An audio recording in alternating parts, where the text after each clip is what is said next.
अस्सलाम वालेकुम दोस्तों, आज हम बात करेंगे एक हिंदुस्तानी फिल्म पद्मावती की जो पाकिस्तानी सिनेमाओं में पिछले 13 दिनों में 15 करोड़ से ज़्यादा का बिजनेस कर चुकी है। इस फिल्म की कहानी का एक ही मकसद नज़र आता है, मुसलमान हुक्मरान अलाउद्दीन खिलजी पर कीचड़ उछालना और उसकी किरदार कुशी करना। अब पद्मावती फिल्म जो हमारी नौजवान नस्ल देख रही है उनको पूरी तरह से असल हकीकत से आगाही नहीं है और बताने वाला भी कोई नहीं है, और समझते हैं जो हम देख रहे हैं शायद यही हकीकत है। इस फिल्म में मुसलमान हुक्मरान अलाउद्दीन खिलजी की शख्सियत को जिस तरह जाहिर किया गया है हकीकत में उस तरह नहीं है।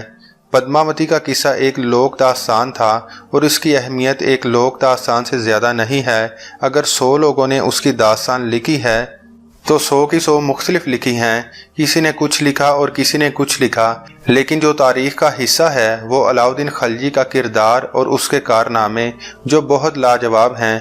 लेकिन इस फिल्म में अलाउद्दीन खिलजी को औरतों का रसिया, शराबी और बिल्कुल लापरवाह, जालिम और जाहिल जाहिर किया गया है। फिल्म की कहानी कुछ इस तरह है। पद्मावती एक खूबसूरत मलिका है और वो हिंदू राजपूत शहंशाह रतन सिंह की बीवी है। फिल्म में अलाउद्दीन खिलजी को मलिका से इश्क हो जाता है और वो रतन सिंह की सल्तनत पर हमला आवर हो जाता है। और भी तारीखी शख्सियात पर जो फिल्में बनती हैं वो ज़्यादातर हकीकत पर मबनी होती हैं, लेकिन अलाउद्दीन खिलजी को एक दरिंदा सिफ्त बताया गया है और फिल्म में अलाउद्दीन खिलजी को बहुत ख़तरनाक बताया गया, उसके चेहरे को बदसूरत बनाया गया।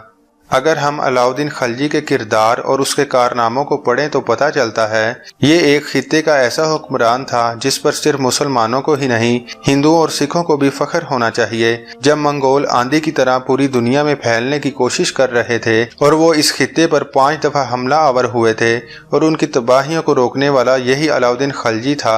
सब जानते हैं मंगोल जहाँ भी गए जहालत अपने साथ लेकर गए। अलाउद्दीन खिलजी ही वो हुक्मरान था जिसने उस तूफान को रोका। आज इतने 100 साल गुजरने के बाद कई मुहज़्ज़िब अक़वाम ने अपने कई निज़ामों की बुनियाद अलाउद्दीन खिलजी के वज़ा करदा निज़ामों पर रखी है।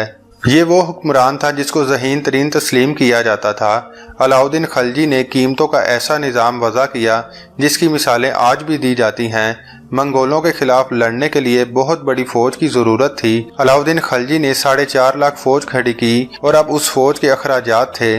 मशीरों से पूछा क्या किया जाए, मशीरों ने वही जवाब दिया जो आज के वज़राए खजाना वज़राए आज़म को देते हैं, अवाम पर टैक्स लगा दें। इस पर अलाउद्दीन खिलजी ने कहा यहाँ पर अवाम को एक वक्त की रोटी नसीब नहीं हो रही और एक वक्त की रोटी भी वो कच्चे प्याज से खा रहे हैं, इसलिए मैं अवाम पर टैक्स नहीं लगाऊंगा। अलाउद्दीन खिलजी ने एक ऐसा निज़ाम तजवीज़ किया।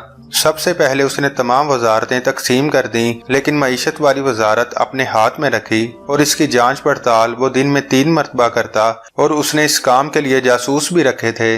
अलाउद्दीन खिलजी ने कीमतों को एक सतह पर बरकरार रखा बल्कि नीचे लेकर आया और उसने सुई से लेकर बैल तक हर चीज की कीमत मुकर्रर कर दी। उसने पहली बार खित्ते में गल्ला मंडियां बनाई, उसने सब्जी मंडियां बनाई, उसने गोश्त की मंडियां बनाई और ये लाजिम कर दिया कि कोई भी ताजर या कोई भी काश्तकार कोई भी फसल आकर बेचेगा इस मंडी के बाहर वो सौदा नहीं करेगा, मंडी के अंदर आकर ही सौदा करेगा। और अगर कोई मुकर्रर करदा नर्क से एक पाई भी ज्यादा लेता था तो उसी मंडी के अंदर कोड़े लगाने की जगह भी उसने रखी थी। और इस अवाम दोस्त हुक्मरान को जालिम के तौर पर फिल्म में जाहिर किया गया और अलाउद्दीन खिलजी को हम जिन्स परस्त के तौर पर पेश किया गया है और ये तारीख के साथ बदतरीन ज्यादती है।